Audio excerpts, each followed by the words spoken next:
ដល់គ្រូទាំងអស់ថ្ងៃនេះខ្ញុំចង់បង្ហាញពីរបៀបនៃការដាក់មុខងារទៅក្នុងប្រព័ន្ធ School សម្រាប់សាលាមួយដែលកុំយល់ពីរបៀបនៃការបង្កើតមុខងារសម្រាប់ឲ្យគ្រូដែលជួយឈ្មោះបុគ្គលិកអញ្ចឹងដើម្បីចូលនៅក្នុងការបង្កើតប្រព័ន្ធបានប្រព័ន្ធគឺចូលទៅកន្លែង School កម្មវិធី School នេះមក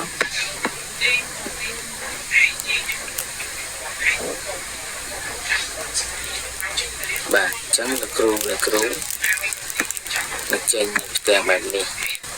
ផ្ទាំងបែបនេះអញ្ចឹងលោកគ្រូ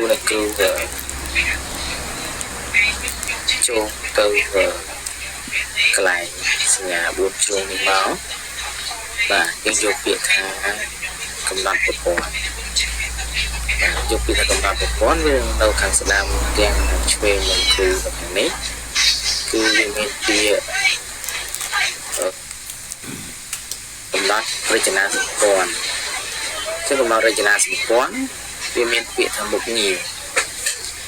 បាទអញ្ចឹងលោកគ្រូចុចលើពាក្យមុខងារហ្នឹងមក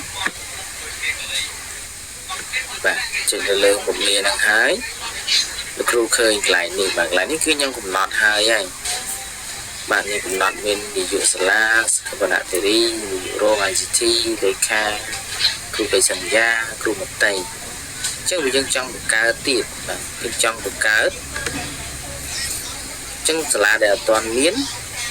ឬក៏សាលាដែលបាទគាត់មិនដឹងថាចូលបង្កើតរបៀបណាគឺលោកគ្រូអ្នកគ្រូយកពាក្យនេះនៅខាងស្ដាំ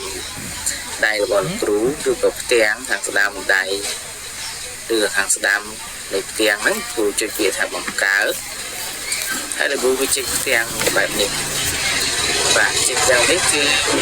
ការព័ត៌មានគឺលោកគ្រូដាក់ពាក្យ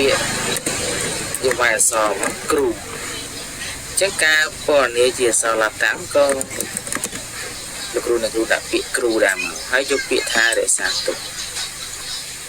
បាទអញ្ចឹងលោកគ្រូចង់បង្កើតអីទៀតទីហៅថាលោកគ្រូចង់បង្កើតគ្រូរងជាលោកគ្រូដាក់បង្កើតទៀតមកហើយពាក្យថារងជាហើយខាងនេះគឺយើងដាក់ថារងជាដែរ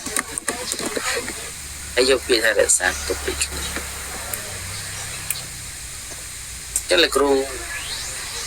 ចង់បង្កើតអីទៀតបាទចង់បង្កើតចឹងជាពាក្យបង្កើតមកដាក់ពាក្យថាបណ្ណាល័យ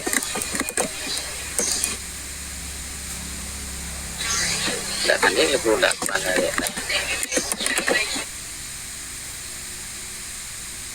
រក្សាបាទចឹងលោកគ្រូមានមុខងារហើយលោកគ្រូមានមុខងារហើយលោកគ្រូចាក់ចេញពីកន្លែងហ្នឹងមកលោកគ្រូមកដល់ចូលកន្លែងពាក្យថារដ្ឋបាលចូលកន្លែងរដ្ឋបាលដើម្បីអីគឺដើម្បីដាក់មុខងារឲ្យបុគ្គលិកបាទនេះដោយសារខ្ញុំមានបុគ្គលិកស្រេចហើយអញ្ចឹងបើលោកគ្រូចង់បង្កើតកន្លែងបុគ្គលិកលោកគ្រូចុះឈ្មោះបុគ្គលិកមកហើយលោកគ្រូវាយឈ្មោះមកហើយឈ្មោះគ្រូមកពីថាកចាបាទរូបកាយទៅមានបកោកខ្លួនកាយតឡតាំងគ្រូដាក់តាមតញ្ញាណប័ណ្ណមកភេទខែខាងកណ្ដាលបាទភូមិទីកន្លែងកណ្ដាលគឺដាក់ទៅតាមស័យដ្ឋានជាក់ស្ដែងហើយអក្សរឡើងតាំងហ្នឹងបាទហើយមុខងារបាទនៅមុខងារលោកគ្រូចុចចេញបែបនេះមុខងារហ្នឹងគឺកន្លែងដែល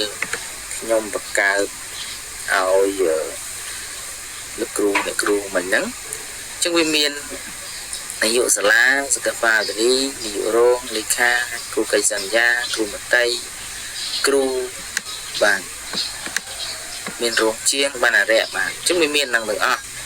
ញ្ចឹងលោកគ្រូអាច select បំពេញមុខងារកន្លែងដែលលោកគ្រូអ្នកគ្រូបាន